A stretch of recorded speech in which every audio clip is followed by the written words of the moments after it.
India TV YouTube channel को subscribe करें और बेल आइकन दबाएं। नमस्कार, मैं हूं ज्योत्सना पाटनी। त्योहार पर बाजार में जुट रही भीड़ कोरोना की तीसरी लहर को साफ तौर पर न्योता दे रही है और इस पर देश की सबसे बड़ी अदालत में आज एक अहम सुनवाई होने वाली है। बकरीद के मौके पर केरल ने लॉकडाउन में ढील दी थी और इसी मामले पर आज सुप्रीम कोर्ट में सुनवाई होनी है। कोरोना संक्रमण के नए केस केरल में सबसे ज्यादा हैं और यहां कोरोना तेजी से अपने पैर पसार रहा है। ऐसे में केरल सरकार के फैसले पर सवाल उठ रहे हैं। सुप्रीम कोर्ट में कावड़ यात्रा पर सुनवाई के दौरान जब केरल सरकार के फैसले को लेकर सवाल उठा तो सुप्रीम कोर्ट ने केरल सरकार को नोटिस भेज दिया और इसी मामले में सुप्रीम कोर्ट में सुनवाई होगी। यूपी की योगी सरकार ने कावड़ यात्रा को रद्द करने के बाद अब बकरीद को लेकर भी गाइडलाइंस जारी कर दी हैं। सीएम योगी आदित्यनाथ ने सख्त आदेश दिया है कि कोविड को देखते हुए ईद के किसी भी आयोजन में 50 से ज्यादा लोग जमा ना हो। एक तरफ अगस्त में कोरोना की तीसरी लहर आने की आशंका जताई जा रही है। केंद्र और राज्य सरकारें इसको रोकने के लिए सभी जरूरी प्रयास कदम कर उठा रहे हैं, तो वहीं दूसरी तरफ बाजारों में त्योहारों के मौके पर काफी भीड़ उमड़ रही है। देश के कई शहरों से ऐसी तस्वीरें सामने आई हैं जिन्हें देखकर लगता है कि कुछ लोगों को ये लापरवाही आने वाले वक्त में बाकी लोगों की मुश्किल में उन्हें डाल सकती है।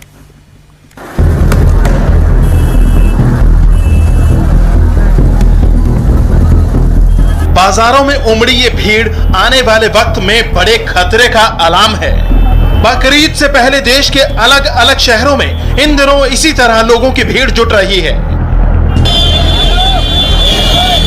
देश में कोरोना की दूसरी लहर अभी खत्म नहीं हुई है और तीसरी लहर अगस्त में दस्तक देने वाली है, लेकिन इन तस्वीरों को देखकर नहीं लगता कि लोगों को आने वाले खतरे का जरा भी एहसास है। लोग ना तो मास्क पहन रहे हैं और ना ही सोशल डिस्टेंसिंग का कोई ख्याल है। हाँ, लगाना चाहिए। इतने बहुत सारे बच्चे वाले घूम रहे हैं। गलत है ना, लगाना गलत है। बच्चा है 3 साल का। 3 साल का। आपने भी नहीं लगाया मास्क? किसी ने भी मास्क नहीं लगाया? मास्क तो लगाता नहीं है कोई। क्यों नहीं लगाता? कोरोना हो जाता है। लगाना चाहिए। सही नहीं लगा। अब आप क्या करें? आप बकरे बेच रहे हैं, क्या करें? बकरे बेच रहे हैं हम। मध्य प्रदेश के ही एक और जिले आगर मालवा की ये तस्वीरें देखिए। ये तस्वीरें डराने वाली हैं। यहाँ बकरा मंडी में उमड़ी भीड़ ने कोरोना के सभी प्रोटोकॉल्स तोड़ दिए और सोशल डिस्टेंसिंग की धज्जियां उड़ गई। जाहिर है ऐसी लापरवाही कोरोना की तीसरी लहर को खुला न्योता है। केरल में सरकार ने लॉकडाउन पर 3 दिन की ढील दे दी है, जिसके बाद दुकानें खुली हैं और बाजारों में बड़ी संख्या में लोग जुट रहे हैं। पिछले दिनों केरल में कोरोना के मामले तेजी से बढ़े हैं और इस वक्त कोरोना के नए केस केरल में ही सबसे ज्यादा हैं। केरल में इस वक्त कोरोना के 1,21,706 एक्टिव केस हैं। पिछले 24 घंटे में ही 9,931 नए केस आए हैं, जबकि 58 लोगों की मौत हो चुकी है।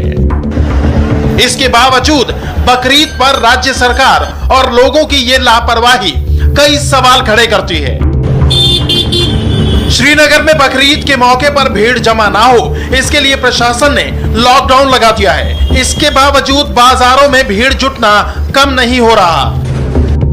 यूपी में योगी सरकार ने बकरीद को लेकर सख्त गाइडलाइन जारी की हैं। यूपी में जारी गाइडलाइंस में कहा गया है कि कोविड को देखते हुए ईद के किसी भी आयोजन में 50 से ज्यादा लोग जमा ना हो। इसके साथ ही गोवंश, ऊंट या किसी प्रतिबंधित जानवर की कुर्बानी देने पर भी रोक लगा दी गई है। ऐसा होने पर संबंधित व्यक्ति या परिवार पर सख्त कार्रवाई की जाएगी। 21 जुलाई को बकरीद मनाए जाने के दौरान कुर्बानी सार्वजनिक स्थलों पर नहीं दी जाएगी। इसके लिए चिन्हित स्थलों और निजी परिसरों का ही उपयोग किया जाएगा। इस दौरान साफ सफाई का विशेष ध्यान रखने और प्रशासन की गाइडलाइंस का सख्ती से पालन करने के निर्देश दिए गए हैं। इससे पहले यूपी सरकार ने कांवड़ यात्रा भी रद्द कर दी थी और सभी त्योहारों और धार्मिक स्थलों को लेकर दिशा निर्देश भी जारी किए। कोरोना को लेकर सरकार की तरफ से ये तमाम सावधानियां बरती जा रही हैं, लेकिन इसके बावजूद लोग कितने जागरूक हैं, वाराणसी की इन तस्वीरों में देखिए। वाराणसी में बकरीद की खरीदारी के लिए बाजारों में भीड़ जुट रही है, लेकिन लोग ना तो मास्क लगा रहे हैं और ना ही सोशल डिस्टेंसिंग का पालन हो रहा है। देश के अलग अलग हिस्सों से आ रही इन तस्वीरों को देखकर यह साफ है कि सिर्फ गाइडलाइंस बनाने और सरकारों की तरफ से बरती जा रही सावधानी से हम कोरोना से जंग नहीं जीत पाएंगे। जब तक लोग खुद कोरोना के खतरे को लेकर सजग नहीं होंगे और कोविड एप्रोप्रिएट बिहेवियर का पालन नहीं करेंगे, तीसरी लहर का खतरा बरकरार रहेगा। नमस्ते, मैं हूं मीनाक्षी जोशी। वीडियो और खबरों से अपडेट रहने के लिए India TV YouTube channel subscribe करें, बेल आइकन दबाना ना भूलें। जुड़े रहें इंडिया टीवी के साथ।